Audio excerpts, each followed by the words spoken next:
Hey, it's Laura with HealthyPlace's Surviving Mental Health Stigma blog. I wanted to look at why effective communication is so important when we're combating mental health stigma.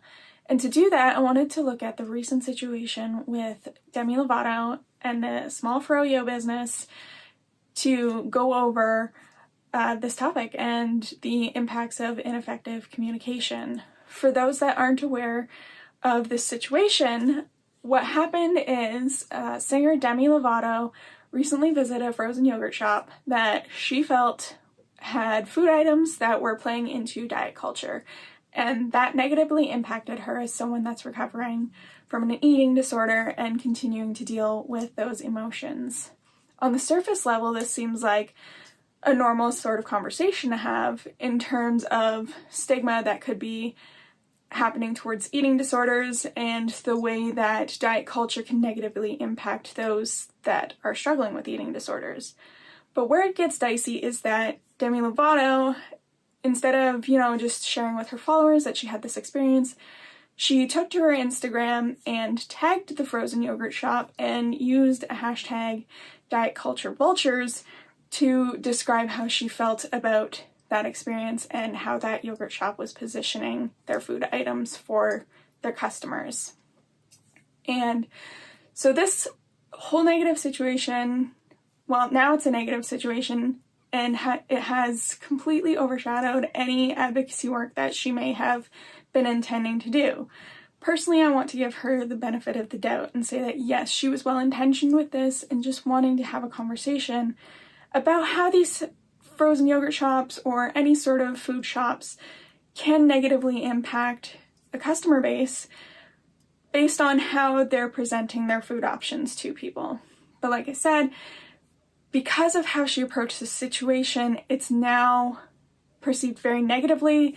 There are tons of videos online from people commenting on it. I'm sure there are articles about it as well.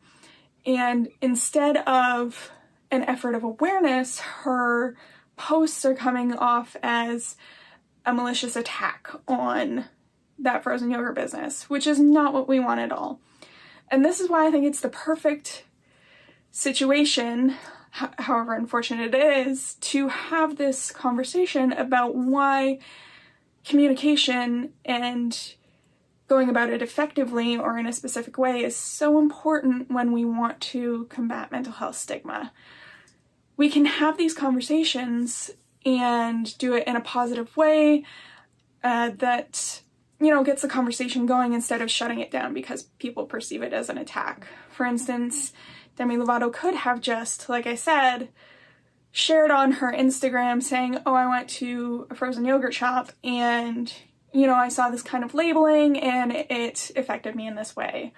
Or she could have even, privately messaged that frozen yogurt shop and had a discussion with them. But like I said, now it's just coming across as an attack and it's kind of shut down the conversation entirely, and now people are coming at Demi Lovato in a negative way because of it. It's completely overshadowed any awareness efforts. I've got a few ideas about how we can better go about these sorts of situations and effectively communicate when we're talking about mental health and mental health stigma and the way that it impacts folks. For those of you that are watching this video while reading the blog on HealthyPlace.com, please just continue reading. For those of you that have come across this video in another way, check out the description box where there is a link to the blog where I share my ideas on this, as well as links to other great resources from HealthyPlace.com. Thank you as always for coming by and listening, and I appreciate you all. I'll see you next time.